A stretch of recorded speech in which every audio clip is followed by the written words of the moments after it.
Hello stars, तुम amazing हो। पूरे यूनिवर्स में स्टार्स सबसे लार्जेस्ट यूनिट है जो क्रिएट की जा सकती है।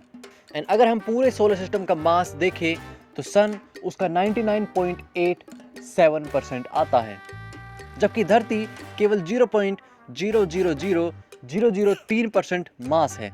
सो ये कहना सही होगा कि सन की डेथ सोलर सिस्टम की डेथ होगी।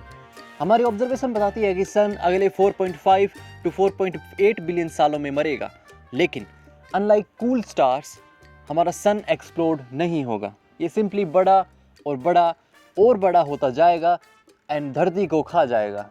ये अभी काफ़ी दूर है फ्यूचर में, इसलिए इससे डरने की कोई बात नहीं है। लेकिन क्या हो अगर ये नंबर छोटा हो? व्हाट इफ सूरज अगले महीने या अगले दिन ना सिर्फ खत्म हो बल्कि एक्सप्लोड हो, या कोई और स्टार जो हमें आसमान में दिखता है उनमें से कोई एक्सप्लोड हो? आखिर वो नज़ारा कैसा होगा? इसका क्या इफेक्ट पड़ेगा हम पर, धरती पर एंड एलियंस पर? पिछली वीडियो में हमने बताया कि हमारी खुद की गैलेक्सी 400 बिलियन स्टार से बनी हुई है। ये काफ़ी ज़्यादा लग सकते हैं, लेकिन इनकी पॉपुलेशन में इंक्रीज या डिक्रीज इतना ही होता है जितना इस चैनल के सब्सक्राइबर्स में। हर 50 सालों में पूरी गैलेक्सी में केवल एक ऐसा स्टार होता है जो एक्सप्लोड करता है। एंड गैलेक्सी जो कि सोलर सिस्टम की तरह 99.999999% एम्प्टी है, इसमें इस चीज़ के चांस कि वो स्टार हमारे नज़दीक होगा ये काफ़ी रेयर है। लेकिन फिर भी एक तारा है हमारे नज़दीक जो अपनी लाइफ टाइम के एंड पर है एंड ज़रूर फटेगा। उसका नाम है बीटलजीस, जो सन से 10 से 20 गुना ज़्यादा बड़ा है एंड इसका साइज सन से 600 से 700 गुना ज़्यादा है। एंड इसका explosion one of the most amazing चीज़ होगी जो हम ह्यूमन विटनेस करेंगे। अभी हमें नहीं पता कि बीटलजीस कब फटेगा। ऑब्जर्वेशन ये बताती है कि ये कल भी फट सकता है एंड 1 लाख साल बाद भी। सो ये होप लगाना कि मे बी ये हमारी लाइफ टाइम में फट जाए, ये इम्पॉसिबल है। लेकिन इस वीडियो का एम इम्पॉसिबल या पॉसिबल बताना नहीं, बल्कि ये पता करना है कि क्या होगा अगर ये कल फटेगा। स्टार की एक्सप्लोसिव डेथ को हम टाइप 2 सुपरनोवा कहते हैं एंड ये one of the brightest event है पूरे यूनिवर्स में। इतना पावरफुल कि भले ही बीटलजूस 500 लाइट ईयर्स दूर है, यानी इतना डिस्टेंस कि लाइट को भी उसे ट्रैवल करने में 500 साल लगते हैं, इतने डिस्टेंस पर भी सुपरनोवा से आने वाली लाइट हमारे आसमान के थर्ड ब्राइटेस्ट ऑब्जेक्ट वीनस से ज़्यादा तेज होगी एंड ये पूरे आसमान के सबसे ब्राइटेस्ट तारे के रूप में हमें दिखेगी। पूरे इंसानी इतिहास में ऐसी घटनाएं उंगलियों पर गिनी जा सकती है। लास्ट टाइम जब हमने ऐसा कुछ देखा था तो वो 1604 में था, जब केपलर, जिसने प्लैनेट्स के ऑर्बिट के बारे में हमें बताया, उसने इसकी डिस्कवरी की थी एंड वो सुपरनोवा 1 साल के लिए चला। That was amazing. लेकिन क्या हो अगर ये सुपरनोवा हमारे और नज़दीक हो? क्या हो अगर बीटलजीस जैसा कोई मैसिव स्टार 600 लाइट ईयर्स की बजाय 500 लाइट ईयर्स या 200 लाइट ईयर्स या फिर इवन 100 लाइट ईयर्स पर फटे? हमारे सन के 100 लाइट ईयर्स एरिया में अराउंड 10,000 से 13,000 स्टार्स हैं एंड करंटली कोई भी इतना मैसिव स्टार नहीं है कि वो एक्सप्लोड हो सके। नाउ तुम्हें ये डिसअपॉइंटिंग लग सकता है, लेकिन ये एक काफ़ी बड़ा रिलीफ है। 100 या 200 लाइट ईयर्स के डिस्टेंस पर सुपरनोवा वो लास्ट चीज़ है जो अर्थ पर लाइफ कभी चाहेगी। ये समझने के लिए हमें पता करना होगा कि सुपरनोवा आखिर कितने पावरफुल हो सकते हैं। एक एवरेज स्टार जैसे हमारा सन काफ़ी बैलेंस्ड टॉर्च है। भले ही सन काफ़ी मैसिव एंड पावरफुल लगे, अपनी पूरी लाइफ में टोटल एनर्जी जो वो क्रिएट करता है वो 0.03% है उसके टोटल मास का। रियली सिर्फ 0.03% मास सन का पूरी एनर्जी में कन्वर्ट होता है इसकी 10 बिलियन ईयर्स की लाइफ साइकिल में। एंड इवन इतने कम मास में भी उसके एनर्जी आउटपुट करोड़ों न्यूक्लियर बॉम्ब्स पर सेकंड के बराबर है। इसके मुकाबले एक सुपरनोवा के अंदर जो एनर्जी क्रिएट होती है वो 10% ऑफ मास के बराबर है। यानी एक नॉर्मल सुपरनोवा सन की पूरी लाइफ की पावर से 100 गुना ज़्यादा पावर एमिट करता है कुछ सेकंड्स में एंड ये सन से करोड़ों गुना ज़्यादा ब्राइट हो सकता है। सो क्या होगा अगर ऐसा एक्सप्लोजन हमारे नज़दीक हो? 200 से 300 लाइट ईयर्स की रेंज हार्मफुल नहीं है। इस डिस्टेंस पर इसकी एनर्जी हम तक पहुंचते पहुंचते काफ़ी कम हो जाएगी। आसमान में इसकी रोशनी महीनों तक रहेगी एंड ये ऑलमोस्ट चांद जितना ब्राइट होगा, लेकिन इसके अलावा ये सिर्फ एक हार्मलेस अमेजिंग इवेंट होगा। इस सुपरनोवा इतनी दूर होने के कारण 2 वेव्स में आएगा। फर्स्ट लाइट रेडिएशन वेव, जिसमें gamma rays, X rays and lights हमारी तरफ 300 से 200 सालों में आएगी। हमारा एटमॉस्फेयर इन high radiation gamma rays and X rays को ऑब्वियसली एब्जॉर्ब कर लेगा, जिससे हमें सिर्फ एक हार्मलेस सेलेस्टियल इवेंट देखने को मिलेगा। जबकि दूसरी वेव इस चमकते साइन के हजारों साल बाद आएगी। इस वेव के अंदर होंगे particles like electrons and protons and इनके मिस्टीरियस भाई बहन। एंड फर्स्ट वेव से ये वाली वेव ज़्यादा स्ट्रॉन्ग होगी, लेकिन इस डिस्टेंस पर सेकेंड वेव भी काफ़ी कमज़ोर होगी। हमारे सूरज के चारों तरफ 200 से 300 लाइट ईयर्स के स्फीयर में कोई भी ऐसा स्टार नहीं है करंटली जो सुपरनोवा जा सके। लेकिन कुछ ब्लू जायंट्स है जो फ्यूचर में कुछ लाखों सालों बाद सुपरनोवा जा सकते हैं, जो कि काफ़ी अमेजिंग व्यू होगा उस डिस्टेंस पर। लेकिन इससे नज़दीक 100 से 200 लाइट ईयर्स की रेंज सबसे डाउटफुल रेंज है।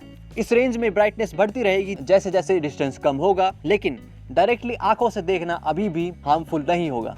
एंड जहां फर्स्ट वेव लाइट रेडिएशन कोई भी प्रॉब्लम नहीं होगी, सेकेंड वेव जो कि पार्टिकल रेडिएशन है वो काफ़ी अनप्रिडिक्टेबल होगी। 200 लाइट ईयर्स के नज़दीक के डिस्टेंस पर, यानी कि 150 से 200 लाइट ईयर पर रेडिएशन की सेकेंड वेव फिर भी ईजी होगी। अर्थ पर कुछ देर के लिए रेडिएशन लेवल इंक्रीज हो जाएंगी, जबकि ओजोन लेयर में कुछ स्मॉल चेंजेस आएंगे। लेकिन 100 से 150 लाइट ईयर्स का डिस्टेंस पर एक लाइट ईयर काफी बड़ा चेंज लाएगा। इस लेवल के सुपरनोवा की सेकेंड वेव जो अर्थ पर हजारों साल बाद आएंगी, उसका इम्पैक्ट सबसे अनप्रिडिक्टेबल होगा। एक हाथ पर ये इतनी स्ट्रॉन्ग नहीं होंगी कि डायरेक्टली कैंसर को बढ़ा दे या ओजोन लेयर को डिस्ट्रॉय कर दे, जबकि दूसरी तरफ ये इतनी भी कमजोर नहीं होगी कि इसके इफेक्ट्स को हम सिंपली नजरअंदाज कर दें। लाइक 2.5 मिलियन सालों पहले जब ऐसे ही डिस्टेंस पर एक सुपरनोवा फटा था, एंड कई थ्योरीज के अकॉर्डिंग ये रीजन था उस समय से अर्थ पर एक फेमस चेंज लाने का, द आइस एज। लेकिन ये सिर्फ यहाँ खत्म नहीं होता है, इस रेंज पर लक भी काफी इंपॉर्टेंट होगा। अगर सुपरनोवा और हमारे बीच में कोई भी गैस क्लाउड हुआ तो कुछ दिन से महीनों तक रहने वाली सेकेंड वेव ना सिर्फ स्ट्रोंगर होगी बल्कि और भी ज्यादा टाइम तक रहेगी। ऐसे में अर्थ पर सेकेंड वेव हजारों सालों तक X rays and gamma rays की बारिश कर सकती है, जो स्लोली ओजोन लेयर को कंप्लीटली डिस्ट्रॉय कर देगी, जो कि श्योरली एक ह्यूज इम्पैक्ट लाएगा हम पर एंड इकोसिस्टम पर। जबकि ये तो अभी सिर्फ 100 से 200 लाइट ईयर्स का डिस्टेंस है। इस डिस्टेंस से नजदीक यानी कि 100 लाइट ईयर से कम डिस्टेंस पर हम खत्म। 100 लाइट ईयर से कम डिस्टेंस पर बात ये नहीं कि यह हार्मफुल होगा या नहीं होगा, बल्कि ये होगी कि कितना हार्मफुल होगा। 50 से 100 लाइट ईयर के रेंज में फर्स्ट वेव स्टिल सुंदर लगेगी, लेकिन ये एक सुंदर वार्निंग साइन होगा। एक साइन की उल्टी गिनती करना शुरू कर दो सेकेंड वेव के लिए, जो 1000 से 2000 साल बाद आएगी। इसके 1000 साल बाद सेकेंड वेव जो कुछ महीनों से हजारों सालों तक चल सकती है, डिपेंडिंग कि हमारे बीच में गैस क्लाउड है या नहीं, वो हमारी धरती पर एक श्योर हीट डिस्ट्रक्शन करेगी। 100 लाइट ईयर्स के नजदीक ओजोन लेयर 5 से 10% तक डिस्ट्रॉय होगी, जबकि 50 लाइट ईयर्स के नजदीक ये 30 से 40% तक भी डिस्ट्रॉय हो सकती है। इसके कारण रेडिएशन ब्लास्ट हमारी अर्थ पर काफी ज्यादा इंटेंस हो जाएगा, एंड हमारे सन से आने वाले रेडिएशन भी काफी इंक्रीज हो जाएंगे। क्लाइमेट काफी सडनली चेंज होगा एंड मौसम का पता पाना इम्पॉसिबल होगा, जिससे फसल एंड खाने में काफी ज्यादा गिरावट आएगी। जबकि पेड़ एंड प्लैंकटन्स इसमें सबसे ज्यादा इफेक्ट होंगे, जो कि फूड चेन की फाउंडेशन है। हम इंसान स्टिल सर्वाइव कर सकते हैं सिंस ये सेकेंड वेव फर्स्ट वेव से 1000 से 2000 सालों बाद आएगी। लेकिन कोई भी सुपरनोवा जो 10 से 50 लाइट ईयर्स के बीच में होगा, वो सिंपली एक डूम होगा। इस स्टेज पर ना सिर्फ इम्पैक्ट काफी ज्यादा डेंजरस होगा, बल्कि प्रिपेयर करने का टाइम भी कम मिलेगा। फर्स्ट वेव सिंपली कोई वार्निंग नहीं, बल्कि एक फर्स्ट हिट होगी जो बिना वार्निंग के आएगी, एंड आसमान में सडनली एक काफी ब्राइट तारा आ जाएगा जो रात को शाम में बदल दे। इस फर्स्ट वेव के कारण ओजोन लेयर कुछ हद तक डिस्ट्रॉय हो जाएगी, एंड डिस्टेंस के अकॉर्डिंग ये डैमेज नॉर्मल भी हो सकता है एंड काफी इंटेंस भी, जिससे इस बार रेडिएशन लेवल बिना वार्निंग के इंक्रीज होंगे, एंड ये रेडिएशन लेवल हर जानवर के डीएनए को पत्तों की तरह बिगाड़ कर रख देगी। जबकि सेकेंड वेव जो 1000 सालों में आएगी, वो इस बार बिल्कुल भी दया नहीं करेगी। फूड चेन सिंपली बिखर कर रह जाएगी, एंड कई ऑर्गेनिज्म या तो काफी प्रॉब्लम में आएंगे या सिंपली एक्सटिंक्ट हो जाएंगे। इस डिस्टेंस पर एक मास एक्सटिंक्शन को रोकना इम्पॉसिबल है। 20 से 30 लाइट ईयर्स से ज्यादा के डिस्टेंस पर यह स्टिल थोड़ा सा आसान होगा, लेकिन 10 लाइट ईयर्स के नजदीक में सर्वाइवल के चांसेस काफी ज्यादा कम हो गए। लेकिन 1 लाइट ईयर या इससे कम डिस्टेंस पर सुपरनोवा की रियल पावर दिखेगी। ये डिस्टेंस तुम्हें काफी कम लग सकता है, लेकिन तुम्हें बता दूं कि इवन 1 लाइट ईयर में भी 9.4 ट्रिलियन किलोमीटर्स होते हैं। इतनी दूर से भी कोई एक्सप्लोजन अगर ना सिर्फ सूरज को अपने खुद के दिन में ही हल्का फील करा दे, अर्थ की पावरफुल ओजोन लेयर को सिंपली डिस्ट्रॉय कर दे एंड अर्थ पर लाइफ को कंप्लीटली एक्सटिंक्ट कर दे, तो इस एक्सप्लोजन को वीक कहना बिल्कुल भी सही नहीं होगा। अगर ऐसा एक्सप्लोजन 1 लाइट ईयर के अंदर होता है, देन अर्थ पर इवन बैक्टीरिया लेवल तक स्टेरिलाइजेशन हो जाएगा एंड सिवाय deep caves and deep ocean के अर्थ पर कोई भी दूसरी जगह नहीं होगी जहां पर लाइफ एग्जिस्ट कर पाएगी। लेकिन अभी भी इसके बारे में एक ऐसी चीज है जो सबसे माइंड ब्लोइंग है, एक ऐसी चीज जो तुम्हें इसकी रियल पावर के बारे में बताएगी एंड इसको एक्सपीरियंस करने के लिए हम चलते हैं अब सूरज के पास। मान लो एक सुपरनोवा होता है सन के डिस्टेंस पर, यानी कि 150 मिलियन किलोमीटर दूर, तब first and second wave almost same time पर हमें हिट करेगी। यही कहीं 8 मिनट बाद इसकी अंधी कर देने वाली ब्राइटनेस हम तक पहुंच जाएगी, जो कि ऐसा लगेगा कि हमें किसी न्यूक्लियर बॉम्ब के सेंटर में खड़ा कर दिया है। इम्पैक्ट काफी ज्यादा कैटास्ट्रोफिक होगा, इतना कि हवा जो हमारे आसपास होती है उसको ये इम्पैक्ट उड़ा ले जाएगा डीप स्पेस में। समुद्र उबलकर भाप बन जाएंगी एंड धरती के सरफेस पर ऑलमोस्ट हर एक चीज सेकंड्स में डिस्ट्रॉय हो जाएगी, जिसके कारण अर्थ केवल एक बंजर रॉक बनकर रह जाएगी। लेकिन अगर तुम सोच रहे हो कि इस लेवल पर सुपरनोवा अर्थ को डिस्ट्रॉय कर देगा, देन तुम गलत हो। इनफैक्ट यहीं आती है सुपरनोवा की सबसे माइंड ब्लोइंग फैक्ट। जो भी डिस्ट्रक्शन या मास एक्सटिंक्शन सुपरनोवा क्रिएट करता है 200 light years, 100 light years, 10 light years या फिर इवन सन के डिस्टेंस पर, वो सिंपली उसकी 1% एनर्जी से आता है। रियली जितना भी हमने बात करी है उसके अंदर सुपरनोवा की रियल एनर्जी जो हमें हिट करेगी वो सिंपली 1% होगी एंड इसकी बाकी 99% एनर्जी भाग ही नहीं लेगी। अगर ये भाग लेती तो सुपरनोवा लिटरली इवन 500 से 600 लाइट ईयर्स दूर भी अर्थ को कंप्लीटली डिस्ट्रॉय कर सकता था। लेकिन ऐसा नहीं होता है। क्यों? वेल, क्योंकि 99% ऑफ एनर्जी जो सुपरनोवा की होती है वो ना तो फर्स्ट वेव लाइट रेडिएशन में आती है, ना ही सेकेंड वेव पार्टिकल रेडिएशन में, बल्कि ये आती है zeroth wave, cold ghost wave या फिर न्यूट्रिनो वेव। एंड जब सुपरनोवा होता है ये घोस्ट वेव, ये जीरोथ वेव हमारे पास सबसे जल्दी पहुंचती है, इवन लाइट से भी तेज। इस जीरोथ वेव को हम घोस्ट वेव इसलिए कहते हैं क्योंकि ये घोस्ट पार्टिकल न्यूट्रिनो से बनी होती है, जिनका मेन फीचर यही है कि ये किसी भी चीज से इंटरेक्ट नहीं करते हैं। पूरी की पूरी धरती अगर इनके सामने रख दी गई तो पूरी की पूरी धरती के अंदर से निकल जाएंगे बिना एक सिंगल एटम से इंटरेक्ट किए। एंड इसी के कारण सुपरनोवा 200 या 300 या 600 लाइट ईयर्स दूर सिर्फ एक अमेजिंग इवेंट की तरह दिखते हैं एंड ना कि काल की तरह। ये कोई जादुई वरदान से कम नहीं कि यूनिवर्स ने सुपरनोवास को नर्फ किया ताकि लाइफ जिंदा रह सके, लेकिन सुपरनोवा इन वरदानों से भरा हुआ है एंड स्पेशली जब हम बात करते हैं लाइफ की। ऐसा इसलिए क्योंकि करंटली जितने भी एलिमेंट्स अभी धरती पर हैं वो धरती पर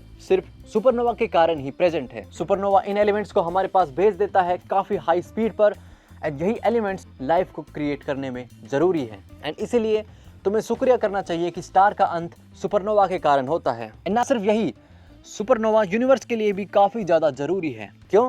वेल, किसी तारे का यूनिवर्स में एक्सप्लोड होना कोई भी बुरी चीज नहीं है, क्योंकि इससे निकली 1% रियल एनर्जी ना ज़्यादा है ना कम है, बल्कि एक परफेक्ट बैलेंस लेवल है जो एक स्पार्क की तरह काम करती है दूसरे स्टार्स के जन्म के लिए। इनफैक्ट हमारा खुद का स्टार एंड सोलर सिस्टम इन्हीं सुपरनोवा की वजह से बना है। जब सुपरनोवा की सेकेंड वेव किसी भी गैस क्लाउड से टकराती है तो वो उस गैस क्लाउड को एक एनर्जी देती है एंड कंप्रेस करती है। ये एक स्पार्क की तरह एक्ट करता है, जिसके बाद में वो गैस क्लाउड अपनी खुद की ग्रेविटी के कारण ही धीरे धीरे कंप्रेस होता जाता है until it becomes another star, या फिर एक प्लेनेट, या फिर तुम और मैं। एंड यही बात मुझे सबसे अमेजिंग लगती है यूनिवर्स के बारे में। तुम मानो या ना मानो, इसका हर एक इवेंट, छोटे से छोटा इवेंट इंपॉर्टेंट है एंड रीजन है आज लाइफ के एग्जिस्टेंस का। हमने पिछली वीडियो में इसके बारे में बात की थी। यूनिवर्स किसी भी पॉइंट ऑफ टाइम पर सबसे लाइकली इवेंट को चूज करता है एंड इसका हर एक स्टेप कनेक्टेड है पिछले स्टेप से, लाइक अ वाटरफॉल। अर्थ का एंड लाइफ का प्रेजेंट होना यूनिवर्स में कोई लकी चांस नहीं है, बल्कि एक रीजनेबल क्रिएशन है जो हुई है सिंस यूनिवर्स सबसे लाइकली चांसेस को फॉलो करता आ रहा है। एंड सो अगली बार जब भी तुम आसमान में देखो तो शुक्रिया करो उनकी डेथ का तुम्हें क्रिएट करने के लिए एंड ना कि खत्म करने के लिए, like this video which will and now.